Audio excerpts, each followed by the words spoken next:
আপনারা দেখছেন বাংলা এগিয়ে।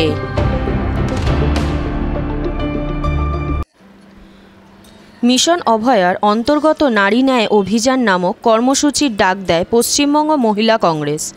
আজ হাওড়া জেলা হসপিটালে ন্যায্য মূল্যের ওষুধের দোকান খোলার দাবি, হাসপাতালে সুষ্ঠু স্বাস্থ্য ব্যবস্থা, কার্ডিওলজি ও নিউরোলজি ওপিডি পরিষেবার দাবি ও নিম্ন মধ্যবিত্তদের জন্য বিনামূল্যে অ্যাম্বুলেন্স পরিষেবার দাবিতে এক প্রতিবাদের ডাক দেয় পশ্চিমবঙ্গ মহিলা কংগ্রেস।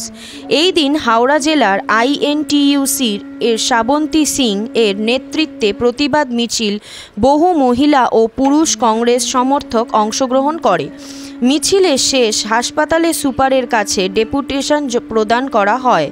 এই দিন কর্মসূচিতে উপস্থিত ছিলেন সুস্মিতা ঘোষাল, মনীষা দাস, রিপু রায়, অনিতা সিং, নিতু সাউ, হাওড়া জেলা কংগ্রেসের সভাপতি প্রণব কুমার খান, প্রদেশ কংগ্রেসের সদস্য মানস ব্যানার্জি, হাওড়া জেলা কংগ্রেসের সাধারণ সম্পাদক পার্থপ্রতিম ঘোষ, মধ্য হাওড়া ব্লক কংগ্রেসের সভাপতি মানস ব্যানার্জি, হাওড়া জেলা আইএনটিইউসি সভাপতি সুনীল সিং, হাওড়া জেলার আইএনটিইউসির সাধারণ সম্পাদক মনোজ সিং, বালি যুব কংগ্রেসের সভাপতি সত্যম বাগানি সহ আরও অন্যান্যরা।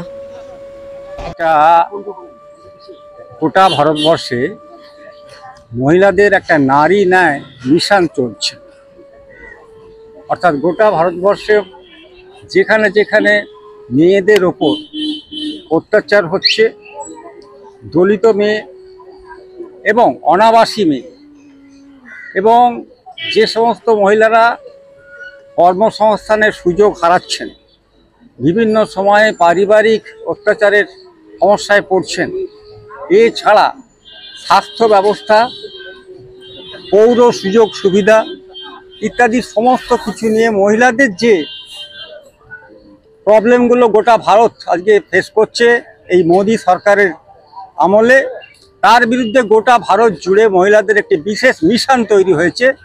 এআইসিসি বা অল ইন্ডিয়া কংগ্রেস কমিটির তত্ত্বাবধানে, ভারতীয় মহিলা কংগ্রেসের নির্দেশে এই নারী ন্যায় সংস্থার হাওড়া শাখা আছে, পশ্চিমবঙ্গ শাখা আছে।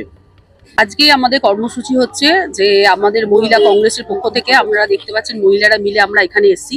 এই আমাদের পেছনে দেখুন ন্যায্য মূল্যে যে ওষুধের দোকানটা, সেই ওষুধের দোকানটা বন্ধ হয়ে আছে দীর্ঘদিন ধরে।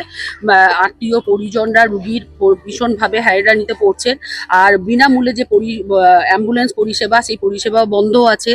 আর হচ্ছে যে আপনার এখানে দেখবেন কার্ডিওলজি ওপিডি নেই, নিউরোলজির ওপিডি নেই। অতএব এইগুলোর জন্য আমরা এই ডেপুটেশনটা এখানে দিতে এলাম, যাতে এইগুলো এখানে পরিষেবাগুলো চালু হোক।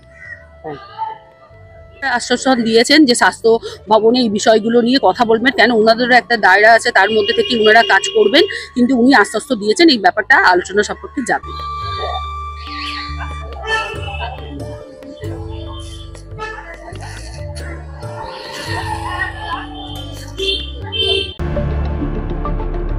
দেখতে থাকুন বাংলা এগিয়ে।